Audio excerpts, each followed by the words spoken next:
Shalom mtu wa Mungu, popote pale ulipo unaponisikiliza na popote pale ulipo ambapo unatazama na kutufuatilia, lakini pia mtu wa Mungu ambaye upo unatusikiliza kupitia Injili Ulimwenguni FM Radio, napenda nikukaribishe sana kwenye kipindi cha neno la Mungu. Lakini pia mtu wa Mungu ambaye upo unatusikiliza na unatutazama pia kupitia mitandao yetu ya kijamii ikiwemo Facebook, ikiwemo pia wale ambao mnatufuatilia kupitia YouTube, napenda nikukaribisha sana kwenye kipindi kizuri cha neno la Mungu. Na siku ya leo pia tumebahatika kuwa na mtumishi wa Mungu, mwinjilisti, mtumishi wa Mungu ambaye ametumwa na Mungu. Lakini pia siku ya leo imekuwa ni siku ya bahati, imekuwa ni siku njema.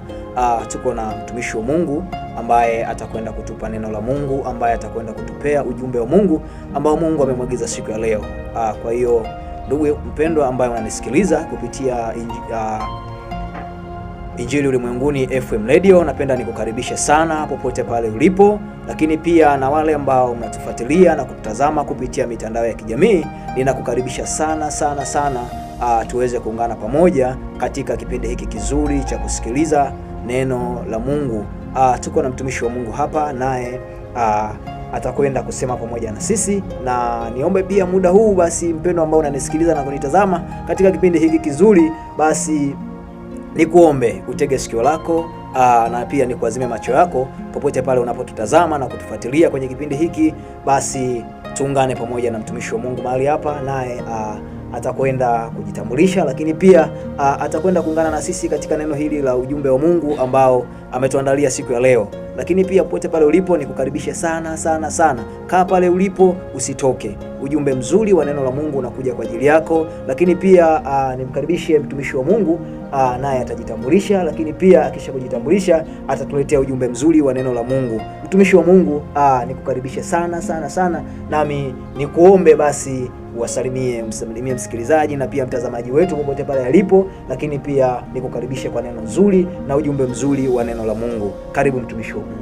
Asante sana ndugu mtangazaji wangu na mtumishi wa Mungu. Mungu akubariki sana mtumishi wa Mungu. Nashukuru sana. Ndugu mtazamaji wangu, nikukaribishe sana katika kipindi hichi cha mafundisho ya neno la Mungu. Kumbuka tuko live kupitia channel yetu ya Injili Ulimwenguni TV, lakini pia tuko live kupitia Facebook kwa jina la Emmanuel John. Pia tuko live kupitia online radio. Online radio kwa mlioko WhatsApp pale, mtaona kuna logo iko pale kwenye group la WhatsApp. Ile logo unaibonyeza itakuja listen to the radio. Utabonyeza hiyo logo na hapo hata hapa Facebook au YouTube hapo kuna linki iko hapo. Bonyeza hiyo linki kusikiliza kwa njia ya radio, online radio. Lakini pia Facebook kuna linki iko hapo juu, utabonyeza hiyo linki moja kwa moja utasikiliza kipindi hichi. Lakini pia kipindi hichi kesho mchana saa 6 kamili kitakuwa live kupitia utasikiliza kupitia Injili Ulimwenguni FM online radio. Karibu sana mtu wa Mungu unayenisikiliza na kunitazama mahali popote pale. Karibu sana katika kipindi hichi cha mafundisho ya neno la Mungu. Leo nataka tujifunze neno la Mungu lenye kichwa cha somo kinachosema kanuni za kufanikiwa kiroho. Kanuni za kufanikiwa kiroho na kustawi. Ukisoma kile kitabu cha Ufunuo, kile kitabu cha Zaburi sura ile ya kwanza mstari ule wa 3, utaona kitu cha ajabu sana pale. Kitabu kile cha Zaburi ambacho ndo msingi wa somo letu. Kitabu kile cha Zaburi sura ile ya kwanza mstari ule wa 3. Zaburi sura ya kwanza ambalo ni limebeba kichwa cha somo hili. Zaburi sura ya kwanza mstari wa 3. Taanzia mstari wa kwanza ili upate picha kamili. Kumbuka kichwa cha somo kinasema kanuni za kiroho za kufanikiwa kimaisha. Kanuni za kiroho za kufanikiwa kimaisha na kustawi kimaisha. Bwana Yesu asifiwe sana. Karibu sana, tega sikio lako. Ninachokuomba mtu wa Mungu ni sikio lako na usikivu wa kiroho, na kuombea Mungu akupe neema ya kulielewa hichi. Kitabu kile cha Zaburi sura ya kwanza kuanzia mstari wa kwanza tutasoma hapo. Biblia inasema, heri mtu yule asiyekwenda katika shauri la wasio haki, wala hakusimama katika njia ya wakosaji, wala hakuketi barazani pa wenye mizaa, bali sheria ya Bwana ndiyo impendezayo, na sheria yake huitafakari mchana na usiku. Naye atakuwa kama mti, shika hilo, naye atakuwa kama mti uliopandwa kando kando ya vijito vya maji, uzaao matunda yake kwa majira yake. Lakini bii yake, mstari wa 3, ambalo ndo msingi wa somo letu. Biblia inasema mstari wa 3, bii yake anasema, wala jani lake halinyauki, na kila alitendalo litafanikiwa. My friend, unanielewa kitu hapo? Na kila alitendalo litafanikiwa. Kitabu hichi cha Zaburi watu wengi wanasoma sana, na wengine wanasimamia sana kwenye maombi, bila kujua kuna ufunuo uliojificha katika andiko hili. Mtu wa Mungu, nataka leo tujifunze somo hili kwa mapana kidogo, lakini leo nataka niweke msingi wa somo hili, na tutaangalia na kujifunza kipengele hichi kimoja ili uelewe. Natamani sana uelewe kwa undani zaidi kile ambacho kimebeba ule ufunuo. Nataka upate ule ufunuo ambao uko ndani, ambao Mungu amewachilia leo katika neno hili, ndani ya neno hili. Biblia inaposema mstari wa 3, na kila litendalo litafanikiwa.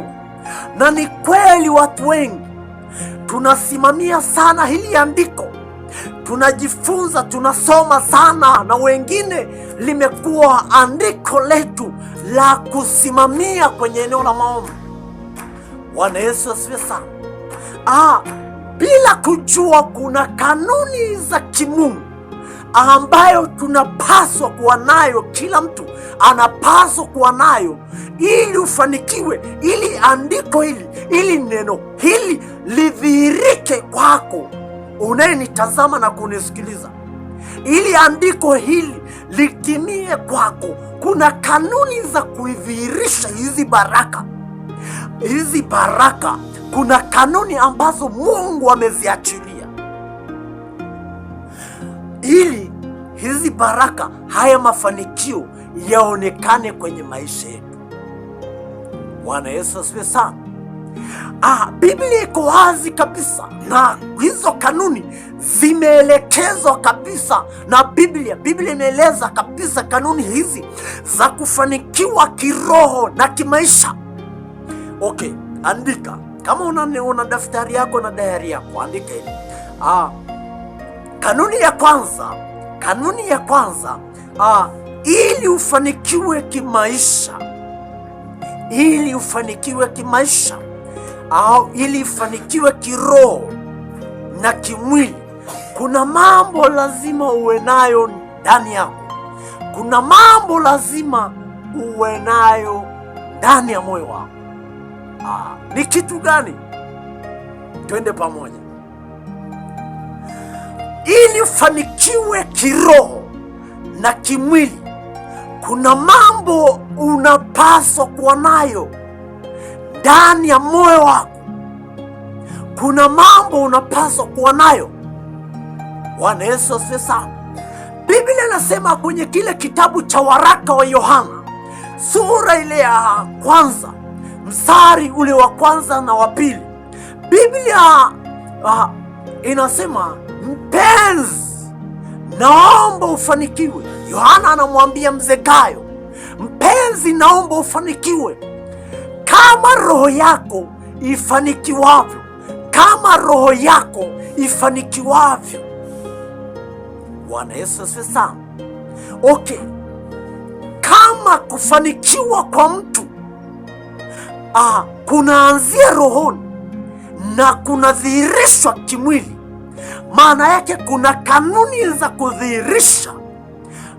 za kudhihirisha hayo mafanikio kwa namna ya kiroho.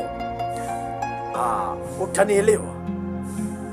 Mzee Gayo alifanikiwa kiroho. Kuna baraka ameziteka kwenye ulimwengu wa kiroho, lakini kuna kanuni ambazo anapaswa kuwa nayo ndani yake. Kuna vitu anapaswa kuwa navyo ndani yake ili hayo mafanikio yadhihirishwe kwa namna ya kimwili. Kuna vitu, kuna mambo, kuna kitu anapaswa kuwa nayo ndani ya moyo wake. Okay, jambo la kwanza kwenye kitabu hichi cha Zaburi tunaona heri mtu yule asiyekwenda katika barazani pa wenye mizaa, pa watu wambea, wala hakuketi barazani pa wenye mizaa.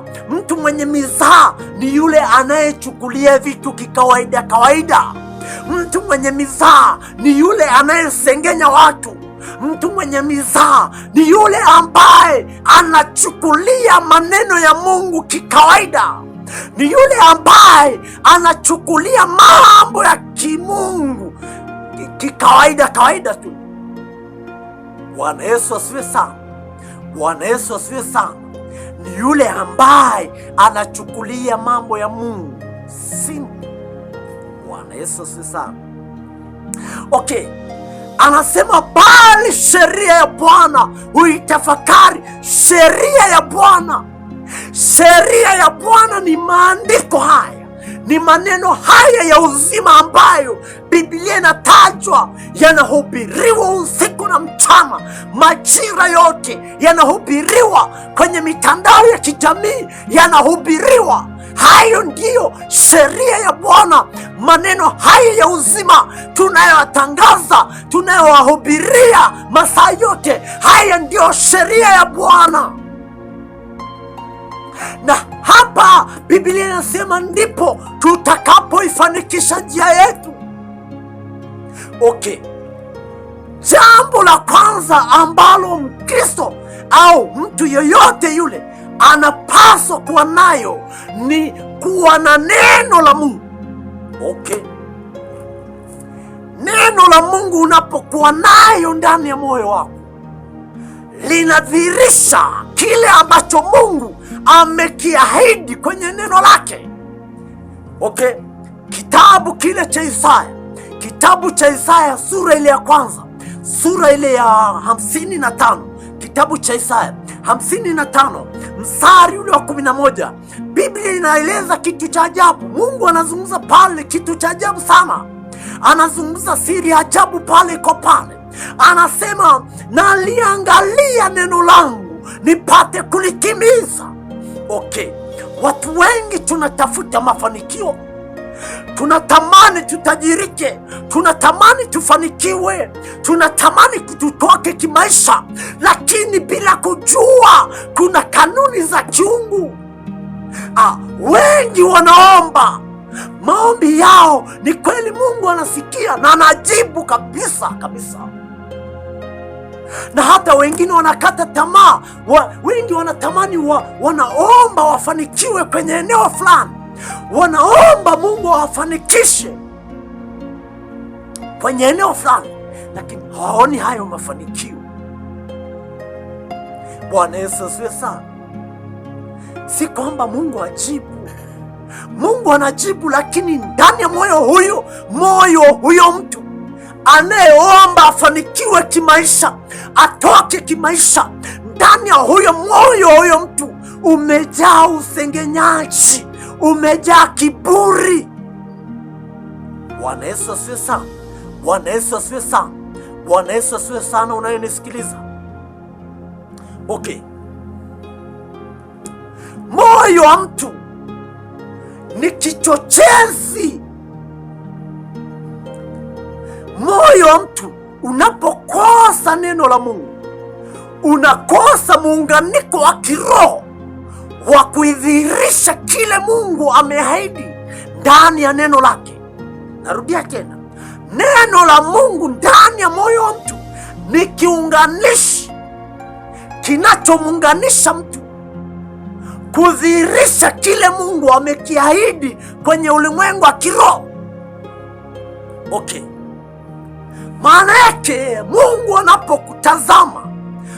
anapoutazama moyo wako, umelijaza neno la Mungu ndani ya moyo wako. Maana yake kama unatamani kufanikiwa kwenye eneo la uchumi, kwenye eneo la biashara, Mungu atatazama neno ulilosimama nalo ndani ya hiyo biashara, kwenye hiyo familia. Unatamani familia itoke kimaisha, unatamani familia itolewe kwenye madhabahu fulani ya kiutumwa, ya umasikini. Unatamani familia itolewe hapo, lakini wewe ndani ya moyo wako kumejaa manung'uniko. Ni vigumu sana kutoka kwenye hayo maisha ya umasikini. Kwa nini? Kwa sababu ndani ya moyo wako, badala ubebe neno la Mungu, badala umtafakari Mungu anayetenda hayo, anayefungua familia, anayeponya maisha, moyo wako umejaa manung'uniko. Ondoa roho yoyote inayochukua nafasi ya Mungu ndani ya moyo wako, ili yale uliyoyaomba yadhihirishwa kwako. Maana yake unapaswa kuwa na neno la Mungu, unapaswa kujaa neno la Mungu. Okay, ngoja nikupe kitu fulani. Kitabu kile cha Yoshua, Yoshua sura ya kwanza mstari wa 8. Yoshua sura ya kwanza mstari wa 8. Yoshua sura ya kwanza mstari wa 8. Yoshua sura ya kwanza mstari wa 8. Yoshua sura ya kwanza mstari wa 8. Utaona kitu cha ajabu hapo. Utaona namna ambavyo Mungu analitumia neno lake. Utaona namna ambavyo Biblia inaeleza namna ufanikiwe, kanuni za kufanikiwa kimaisha.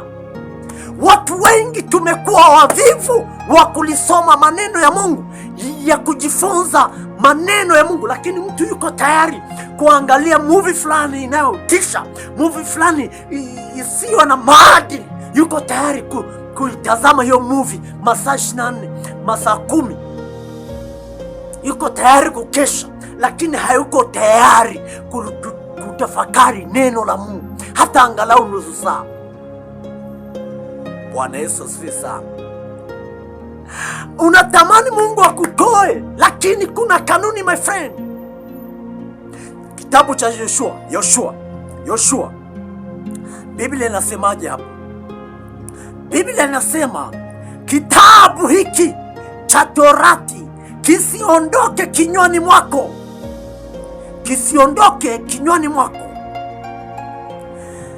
bali yatafakari maneno yake mchana na usiku, upate kuangalia kutenda sawasawa na maneno yote yaliyoandikwa humu. Naendelea, akasema maana ndipo utakapoifanikisha njia yako. Hii ni siri, hii ni password ya kuifanikisha nini? Ya kuifanikisha njia yako. Unanitazama kwa njia ya Facebook na YouTube, Injili Ulimwenguni TV. Nakupa siri hii. Hii ni kanuni mojawapo ya kutoka kiuchumi, ya kutoka kimaisha, ya kuifanikisha mambo yako. Kuna jambo fulani unatamani kufanikiwa, tafuta neno la Mungu, simama nalo, lijaze ndani ya moyo wako, likupe mwongozo wa kufanya hayo mambo, wa kuifanikisha hiyo njia yako. Bwana Yesu asifiwe sana. Anasema hapo ndani ya Biblia, ndani ya neno la Mungu, hapo ndipo utakapoifanikisha njia yako. Nataka nikwambie mtu wa Mungu unayenitazama mahali popote pale, kupitia neno hili mambo yako yakafanikiwe kwa jina la Yesu. Kupitia neno hili njia zako ziwe wazi kwa jina la Yesu. Malango yako yafunguke kwa jina la Yesu. Neno hili likafungue milango isiyo ya kawaida kwa jina la Yesu. Nasema neno hili unayenitazama mahali popote pale na unayenisikiliza kwa njia ya online radio Injili Ulimwenguni FM, nataka nikwambie mambo yako yawe wazi kupitia neno hili. Neno hili likafanyike nyundo itakayovunja vifungo vilivyofunga uchumi wako. Bwana Yesu asifiwe sana. Bwana Yesu asifiwe sana. Okay, maana hapo ndani ya neno hili ndipo utakapolifanikisha, ndipo utakapoifanikisha njia yako. Okay, una njia gani ya kuifanikisha mambo yako? Bwana Yesu asifiwe sana. Wengi tunatamani kufanikiwa, lakini hatufanikiwi. Kwa nini hatufanikiwi? Hatufanikiwi kwa sababu hatuzifuati kanuni za kiungu. Kanuni mojawapo ni neno la Mungu ndani ya moyo wako. Kuwa na neno la Mungu, kuwa na neno la Mungu litakalo kuwezesha kuifanikisha mambo yako. Okay, kama ni kwenye eneo la biashara au kama ni kwenye eneo la uchumi, neno la Mungu limetupa namna ya kufanikiwa.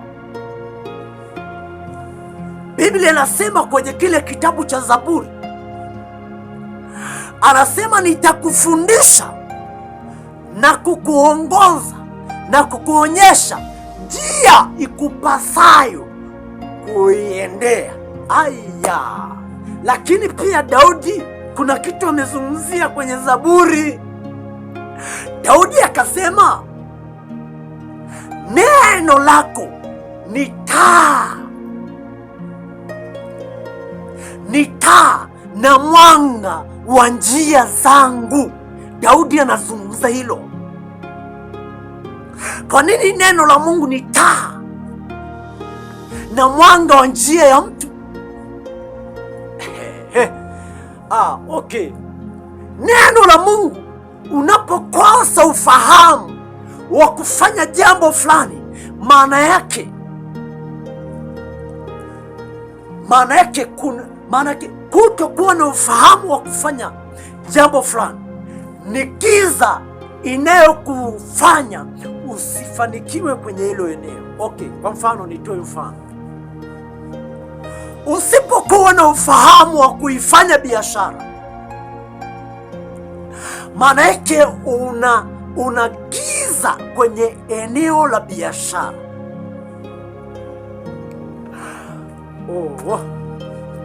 Nifanyaje ni unielewe mtu wa Mungu? Nafikiri utanielewa. Kwa mfano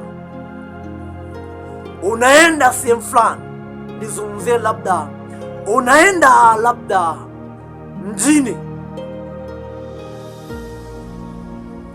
Kiukweli ni mchana, lakini hujui, una ufahamu, hujui njia ya kuendea, ya kuelekea mjini. Si kwamba kuna giza, lakini kutokuwa na ufahamu wa kuijua njia utakayoendea ni giza ambayo inakuzuia usiende mahali unapotamani kwenda. Unanielewa mtu wa Mungu? Okay.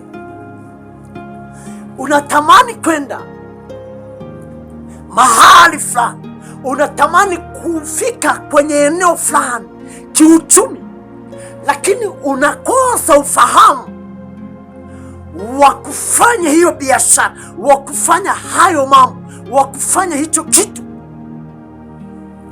Maana yake kukosa ufahamu wa jambo fulani ni kuwa na giza kwenye ufahamu, ni giza inayokupinga usifike mahali au usifike kwenye hilo eneo. Okay. Kwa maana hiyo, neno la Mungu linapokuwa ndani yako, ni Mungu mwenyewe anakaa ndani yako. Unanielewa? Haya, tunaenda. Neno la Mungu linapokuwa ndani yako, linachochea mafanikio ya kiungu, linakupa ufahamu wa kufanya jambo likafanikiwa, linakupa ufahamu. Kitabu cha Zaburi kama anavyosema, nitakufundisha.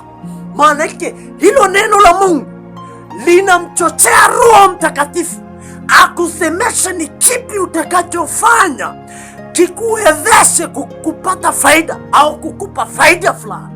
Kwa mfano, kwenye eneo la biashara au kwenye eneo la uchumi, labda kazini, au nizungumzie biashara, unatamani ufanikiwe kupitia biashara fulani,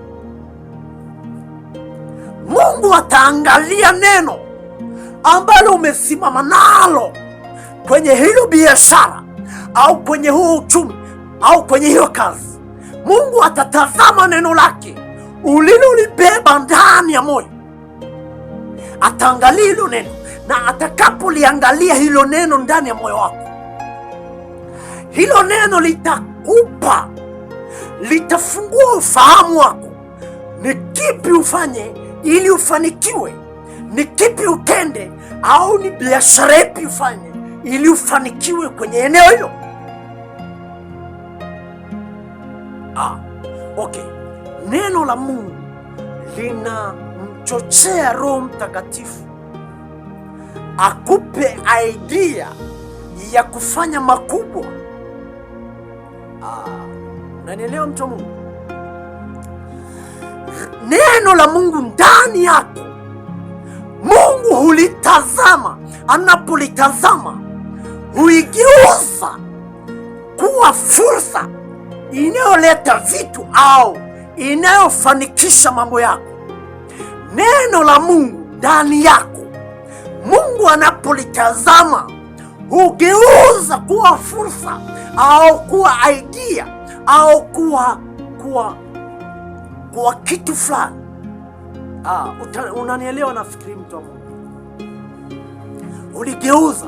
Maana yake neno la Mungu ndani yako linatumika kukupa ufahamu wa kipi ufanye ili kikuletee faida. My friend, utanielewa. Kitabu kile cha Isaya 48 mstari wa 17, Biblia inazungumza pale kitu kingine pale. Biblia inakupa ufahamu fulani, inakupa kitu fulani pale. Anasema, mimi ni Bwana Mungu wako nikufundishaye ili upate faida. Anakufundisha kwa namna gani? Anakufundisha kupitia yale maneno ya uzima, anakufundisha kupitia mahubiri. Bwana Yesu asifiwe sana. Kwa hiyo neno la Mungu linakupa ufahamu wa kufanya mambo makubwa. Mtu Mungu unanisikiliza mahali popote pale, yaweza kuwa ndani ya moyo wako umebeba watu, umebeba majirani, umebeba vitu fulani visivyompendeza Mungu. Nataka nikwambie mtu wa Mungu, unanisikiliza mahali popote pale, unahitajika kuwa na neno la Mungu litakalo kuwezesha kwenye kila eneo, litakalo kutofautisha, litakalo kupa idea. Amini umenielewa mtu wa Mungu? Na kusi mtu wa Mungu, naomba ulitendee kazi haya maneno ya Mungu. Kipindi kijacho tutajifunza, tutaingia zaidi, ni kanuni ipi ambayo nitaenda nayo ili nitoke kimaisha, ni kanuni ipi ambayo nitaitumia. Kanuni moja wapo leo tumeangalia ni kuwa na neno la Mungu ndani ya moyo wako. Hilo ni kanuni la kwanza ambayo leo tumeangalia. Kipindi kijacho tutaangalia kanuni namba 2 ambayo tutaenda nayo. Ukifuata hizi kanuni, mtu wa Mungu, nataka nikwambie, utaomba na mambo yako yataenda vizuri. Utaomba na mambo yako yataenda barabara. Mahali popote ulipo, nataka tuombe, tumshukuru Mungu kwa ajili ya neno. Lakini nataka niombe na mtu mmoja ambaye anataka mpe Yesu maisha yake. Kama umesikia haya maneno ya uzima, unatamani ugeuke, ubadili mwenendo wako, uachane na kuketi barazani pa uombea, pa kuzungumza maisha watu, badala ya kuitafakari neno la Mungu. Hata kama kuna mtu amekukwaza, achilia moyo wako uwe chombo cha kulibeba neno la Mungu. Moyo wako uwe chombo cha kulitafakari neno la Mungu. Yaweza kuwa kuna mtu amekuuzi, umembeba ndani ya moyo wako.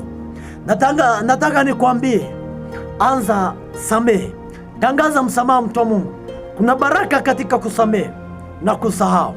Samehe. Kama kuna mtu amekukwaza, samehe. Moyo wako uhuru, moyo wako usiwe na wageni. Nataka niombe na mtu mmoja ambaye atampa Yesu maisha yake. Unanisikiliza mahali popote pale, nifuatishe hayo maombi.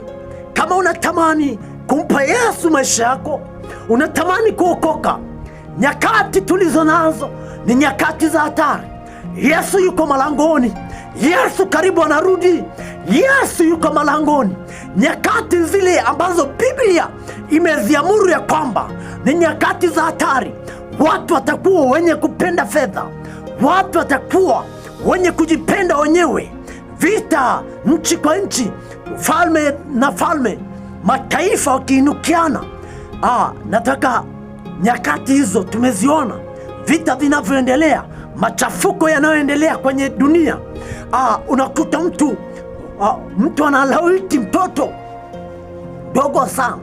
Unaona mtu anamwinikia ndugu yake, anamuua kwa kitu kidogo mno. Nataka umpe Yesu maisha yako, ili Yesu atakaporudi,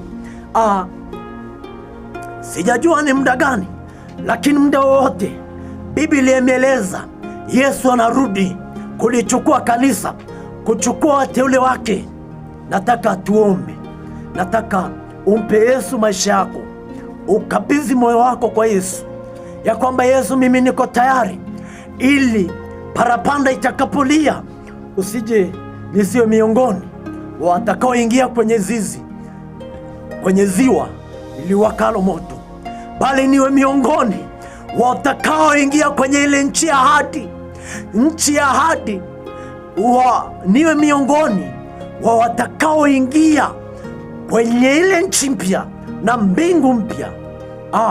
Inua mkono wako juu hivi, mmoja weka kifuani namna hii,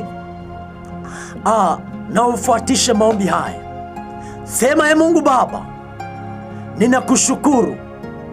ninakushukuru kwa ajili ya maneno haya ya uzima. Ee Bwana Yesu, na sasa nimekubali kukupa maisha yangu. Nimekubali kukupokea Yesu Kristo kuwa Bwana na Mwokozi wa maisha yangu. Ee Bwana Yesu, naomba uyafute majina yangu kwenye kile kitabu cha hukumu, uliandike jina langu kwenye kile kitabu cha uzima wa milele. Ee Bwana Yesu, unifanye kuwa kiumbe kipya. Na sasa, Ee Bwana, mimi nimeamua kukubali kukufuata. Ee Bwana Yesu, Ee Bwana Yesu, Ee Bwana Yesu, ninaungama kwako. Samehe uovu wangu, futa uovu wangu. Ee Bwana Yesu, liandike jina langu kwa upya kwenye kile kitabu cha uzima wa milele, katika jina la Yesu, katika jina la Yesu, na sasa mimi ni kiumbe kipya ndani ya Yesu Kristo, katika jina la Yesu. Ulekiri sala hii kwa imani kabisa umeokoka. Kwa kumaanisha, kama umemaanisha sala hii, nataka nikwambie umekwisha kuokoka. Nataka nikuombee neema ya Mungu itakayokuwezesha, na mahali popote ulipo, nenda kwenye kanisa ambalo litakulisha kiroho, litakujenga kimani. Nataka nikuombee neema ya Mungu. Baba, katika jina la Yesu Kristo aliye hai, asante kwa ajili ya msikilizaji wangu huyu na mtazamaji wangu huyu aliyenisikiliza kwa njia ya YouTube, Facebook na Injili Ulimwenguni FM online radio.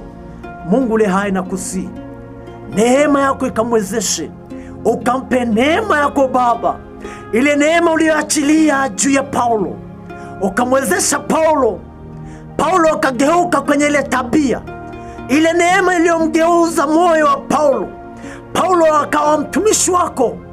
Baba, ninakusihi neema yako iwe juu ya mtazamaji wangu huyu aliyekukiri kama Bwana na Mwokozi wa maisha yake. Baba, ninakusihi achilia neema yako na Roho Mtakatifu ukawe juu yake sasa, ukamwongoze katika safari hii ya wokovu. Neema ya kimbingu ikawe juu yake.